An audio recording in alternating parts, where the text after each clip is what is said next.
Welcome to the show. I'm your host, Sean Lang. I've spent the last several years building and operating a digital agency that's grown past 75 people, and that's shaped how I think about the decisions that start to matter when things get complex. And of course, they always tend to do that. Just a reminder, we've got a free community with tons of helpful agency resources, templates, AI tools, all that good stuff over at agencyuplift.co/group. And also just a reminder that all of these episodes get posted as long-form video content on our YouTube channel. So just search Agency Uplift Podcast on YouTube, and you will find all sorts of great episodes that you can listen to and watch. Now, today is going to be another of these consultative style episodes. We've only done a few in the past, and actually, I really love these, and I've gotten lots of good feedback from you in the audience as well. So I was pleasantly surprised to have the opportunity to do one again with my guest today, who is Jessica Robinson, co-founder of Catalyst. They provide the foundation, guidance, and tools to scale ideas into thriving, market-leading ventures. Jessica, it's so great to have you on. Oh, I'm so excited. Yeah, me too. So why don't you tell the audience a bit about your agency? What is Catalyst? What does Catalyst do? So Catalyst is more of like a brand incubator. So we have 3 co-founders. I'm obviously one of them. And we all have different hats, which kind of specialize to really incubate your business from one stage to the other, which includes obviously marketing, branding, web design, and also like venture capital. So actually helping brands be able to really scale and actually fund their like scale and where they want to go next. So we're kind of like a full scope brand incubator is kind of what we like to call ourselves. Very interesting. Yeah, we've never had anyone like you on the show before. So that's interesting. So in a sense, and I'm just trying to wrap my head around how it works. So in a sense, so you have the marketing agency side of things. That's almost the deliverable, but you're also helping them to fund it at the same time. Find like a strategy to fund. So either like getting them ready to pitch to investors. We have quite a wide network of people that can invest in businesses that we can pull in as well. So kind of like 2 sides. And I guess that would kind of be our next goal, where we do have our own fund that when brands do come to us, we have the ability to also invest in them. Right. Interesting. That's very interesting positioning. That definitely makes you kind of sets you apart into a category of your own compared to most of the agencies that other people are evaluating. Because if funding is a concern of theirs, then they're obviously going to probably look at you, since you can kind of help them with both. Oh, for sure. And then even like we know what investors look for, what investors really want in pitch decks. Like they kind of want to know exactly what's happening from like the very start and not have all this fluff and things that don't really mean. And then by like slide 3 or 5, they're starting to actually get like the point of the brand as well. So we definitely have that big point of difference, which for most brands will be quite helpful. So how did the agency come about, and how long has it been around for now? So we're almost in year 2 now. So my co-founders are very savvy business people. They are absolutely incredible, have built businesses their pretty much entire career, from law firms to beer companies to apparel to electric bikes. So they're just big entrepreneurs, which also is a huge point of difference because my co-founders have also run, sold, and scaled businesses. So we have that hat of like actually knowing what moves the needle for brands as well. So I came on board being a contractor to 2 of their businesses that they had at the time. And we just worked really well together. Very ambitious, very, very driven. I am in Gold Coast, Australia, which is very like relaxed, surfy, nice and fun. So, and I looked up to them so much, and I was like, wow, I'm working alongside these really cool people that have done really cool things. I'm going to take this opportunity and give it everything I have. And then more things kind of came to the table with other businesses being like, oh, can we do some stuff with like you guys, or Black Friday's coming up. Like we like really need help. And we sat down together and we were like, I think we could really make something of this, and kind of all join forces together and make it happen. Very cool. So where in the business do you spend most of your time? So I'm like marketing and brand and operations. So I help operate the actual agency, and very, very heavily in the marketing and brand side, which for the majority of our clients that we have are either going to market, kind of in that like scaling point where they're at X revenue and need to get to Y revenue. So helping them there. So definitely more like the marketing and brand operations, which right now is probably like 95% of our business. I was going to say the minute that I hear the term operations and marketing, I'm like, okay, you're wearing a lot of hats. You've got a lot Yeah. to do. So there's you and the two partners. Are there any other team members or employees or contractors? Anyone involved? Yeah, so we have a full-time staff member. Her name's Kay. She's amazing. And so we have her full-time, which is awesome. And then we're actually in the midst of hiring right now a AI engineer because we feel like that will really actually help build and scale the operations and also our like internal tech portal. So like what do we have that when brands come to us, we can show them, something really cool with either figuring out automations for their MER and to track their like MER or syncing reporting tabs and all these other things that will also help our operations, but then also scale our own like internal tech as well. Very cool. Very cool. What types of brands do you work with, or brands or companies in general? But I'm seeing brand on the website, so I'm going to use the term brand. What types Yeah. of brands do you work with? So we work with lifestyle tech. That's kind of our main pool. So we have wave pools, we have electric bikes, surfboards. We've got like government tech, and also like a surf ambassador tech too. So we have definitely more in that lifestyle tech space. Very cool. What was the draw to that sort of specific area of the industry? A lot of our network and a lot of, I guess, people that we were already working with. And then we're like, that's kind of more our niche and more of our network of people that we know. Gold Coast and I guess kind of where we are situated, it's very surf lifestyle. And one of our co-founders, both of my co-founders actually love surf, love golf. So I guess that's kind of was like a natural a natural integration there. It's something that everyone is kind of already sort of passionate about as it is, Yeah. right? Yeah. I think when you Yeah. have that passion, one, it's so fun to market.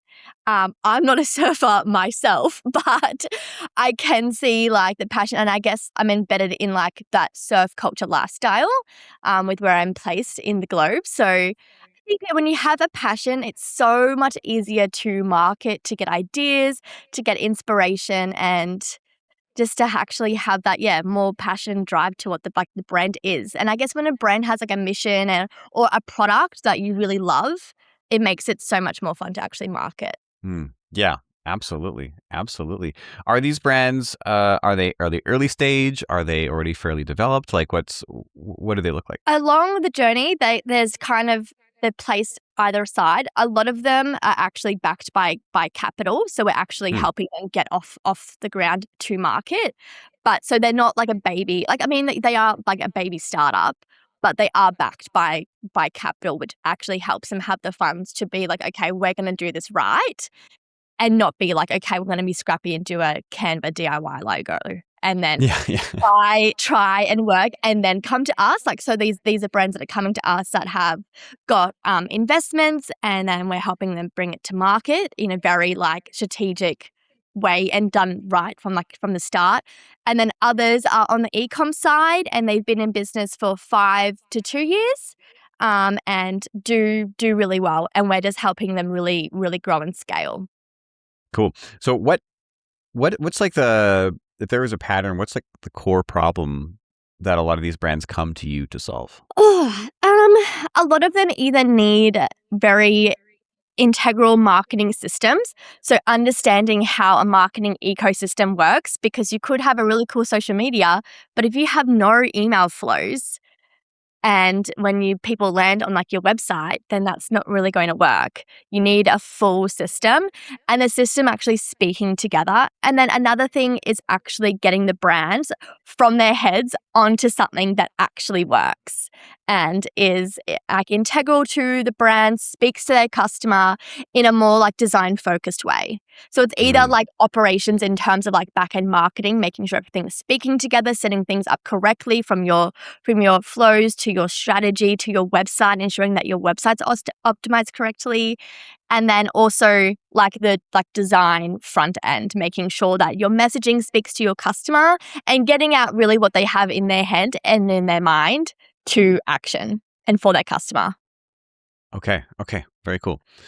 So as the one carrying a lot currently, what's and as I mean, I was COO of my agency for 6+ years. There's always a lot of priorities. There's always a lot of balls in the air. What would you say right now is kind of like the biggest thing you're trying to solve, or the biggest problem that you're dealing with currently? I guess the biggest problem right now for me is to not be so in and more be like on. So working like on the business rather than in the business. I guess that would be like the biggest thing. So right now I actually make my day into 2 buckets. So I've got maker versus manager. And Interesting. I need to be more maker rather than manager. And I guess I do that right now, and I've been spending so much time on that. Where in the manager portal, it's like either one, what can I automate or what can I hand off? So that would kind of either help with our next hire or be like, why am I still doing this? I can pass this on off to my full-time hire that I do have, or how can I really optimize it using AI or using systems? So I can be in more of that maker mode where I'm making things happen. I'm making big like strategy moves, or I'm being able to bring us in more like clients, but we can't bring in more clients until we have those operations without me having to be so in. Interesting. Okay, so can you break down a little bit more? Because I think I'm getting a little confused by the terminology. So manager is for you is more of like the hands-on, and maker is more of the high level. Yeah, correct. Got it. Okay, so in terms of maker and manager, where do you think? I'm assuming you're going to say maker, but I'm curious what specifically. Where do you think the most leverage is right now? It's a hard one, because I think the most leverage right now, while we are so young, is actually being in the clients and bringing in that growth for the clients. But then that also won't help us scale if I'm so in with those clients. So I guess that's either bringing in more like team members where I can be more like managing, touching base, maybe doing the more bigger like strategy and optimizations, and then having a team that can execute really well without me having to also do and execute. So it's a tough one. It's a big tough one to kind of like let go a bit and have team members too that can really execute it and be front facing for our clients. So I think definitely having more like account managers within the team, I feel like would be more beneficial, so that I can be more top line and either thinking of bigger strategy pools or helping us bring in more like clients to like scale. But then we can't really do that until we have amazing like operation founders, because right now it's me executing and doing. Yeah, you're carrying a lot for sure. What is Kate's role? What do you have Kate doing right now? So she's kind of my PA and jack of all trades. So in that marketing space. So I will do the strategy. So let's say it's for email marketing and what I want done for that month for X client. This is the direction we're going in. She will like design and then import it all into like Klaviyo, for example, and build that all out. Doing social media, so finding content for our clients to do, and executing the strategy that I give her. So she's definitely we're definitely starting to get there. But then obviously as we scale, we're going to need more of that. But then also have really strong systems that are automated or actually have a smooth like SOP process that allows us to have things moving, so then I can step away and things still move without me kind of more so like palming off tasks, if that makes sense. Yeah. No, absolutely. It can be very easy to just give people tasks rather than actually like letting them own the outcome and sort of take it from start to finish. It can be much easier to be like, do this checkbox item, and then 2 months pass, and you're like, wow, this person is really good at doing these like singular checkbox items, but it doesn't necessarily move anything forward unless I'm still being like, do this, Yes. which you don't ever want to accidentally build a team that will not move unless you're always constantly telling them to move. So you mentioned at some point needing to hire an account manager. So does that mean that currently you are the one that's managing the client relationships? Yeah. Okay. Yeah. Very, very, very common for that to be one of the maybe not the last things for one of the founders to let go of, but one of the hardest things for the founders to let go of is actually what I'll say. We always have this idea that like I need to manage the relationship because no one can manage the relationship as good as I can. But as someone who's also gone through this transition many years ago, the more honest truth of it is not that you're afraid that someone can't do as good of a job as you. It's that the fact that you won't have total visibility and control over it gives you kind of anxiety because like, I hope that they Yeah. do as good of a job as me. One thing that I found is dealing with the anxiety was definitely worth it when I saw that other people were actually better at it than I was, right?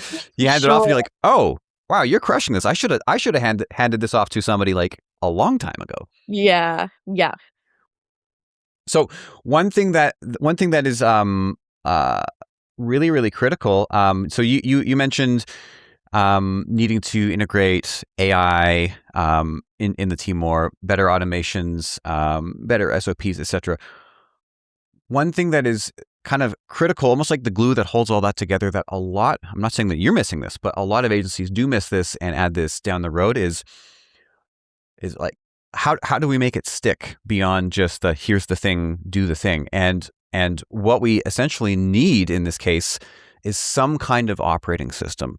And operating system sounds like it could be complex, and it doesn't need to be complex at all. We just need some way to really, really measure and track what it is that we're giving to the team, whether it's like a new system or a new tool. I mean, AI is a prime example of this. There's so many, I mean, my agency included for a while, there's so many instances of people being like, all right, we are now an AI first agency. And then you like peel back the layers and you realize that there's one person that's using AI a lot and everyone else looked at the document you created twice and then never did anything.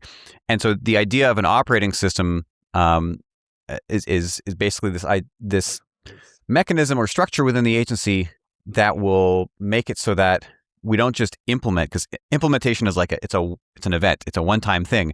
But being an agency that grows and gets better over time, it's not a one-time event. It's not two events. It's like it's consistency. It's regularity. So how and if you don't have an answer for this, this is totally fine. But how do you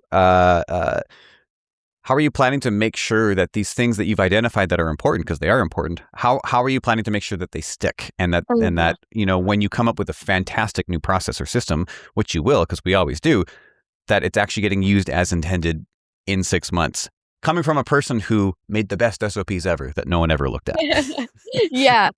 I'm starting now because we are a small and like lean team where it's really just Case and I actually executing majority of the tasks. Is just habit stacking and just starting with one system, putting that into like practice. And once that's moving, add in another system and then habit stack from there. Habit stacking. Okay. So that probably works with you and Kate. The one question we always need to ask ourselves is the thing that's working right now while we're small and lean. Does this work when there's, 10 people at a time that we're trying to like bring along to this thing? So a really great question to ask is just, this works when we're small. Is this scalable? And sometimes the answer is yes, and that's great. And sometimes the answer is no. And of course, doesn't mean that you're going to necessarily solve that problem right this instant, but it's really important. When I hear habit stacking, that feels very dependent on the person's ability to actually adopt those habits, because habits are kind of personal, right? Yeah.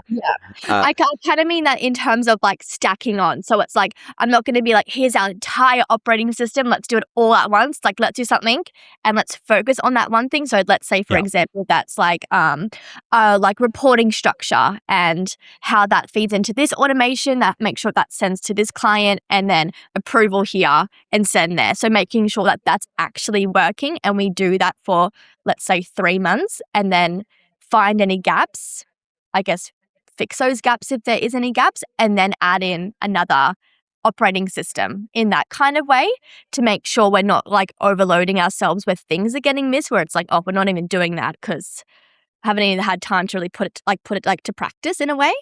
Yeah.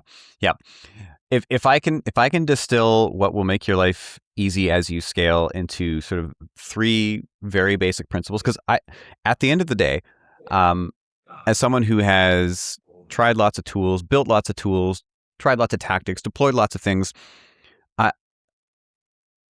all of the things the individual plays will say, they all have expiry dates. But Yeah. the one thing that doesn't, well, not the one thing, but things that don't are principles, because principles guide decisions in general. So even though a tactic could expire, a principle applied will just tell you, okay, now we're going to use this tactic because of the principle, right? So if I could direct you towards three principles to keep in the back of your mind as you're going deeper with Kate and then additional members on the team, is first one is clarity. Do we have clarity? And often we think we have clarity, and then you start peeling things back and you go, oh, like this means one thing to me, but it means something else to somebody else. And so you have the opportunity to then create clarity in that situation. So first thing is clarity. And the second thing is, once we have clarity, it's still really important to keep track of things, right? And so clarity. Second thing is visibility. And visibility generally comes from, and in a small team, it comes from check-ins and one-on-ones and little meetings. But as things start to grow, you need to kind of create like the, we'll say it like the plumbing of the agency, right? Like data, like where does the data go? And one thing that people I got wrong, and a lot of my clients get wrong too, is more data is better.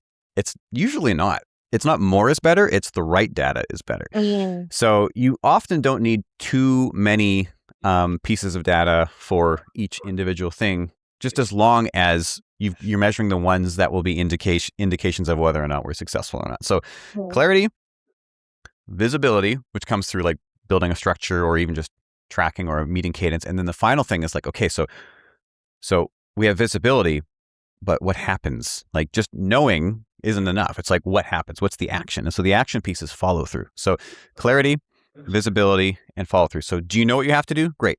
Are you doing it? Yeah, I am. Okay. So what's the result of that? Well, it didn't work. Okay.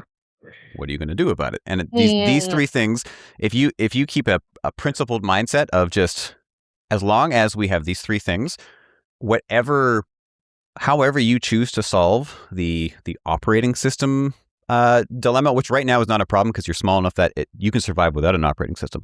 But you'll reach a point where you're like, there's this invisible ceiling and we always hit against it and then we always get knocked back down and I can't figure out what it is. It's because we don't have clarity, or we don't have visibility, or we don't have follow through, or maybe we don't have all three. I'll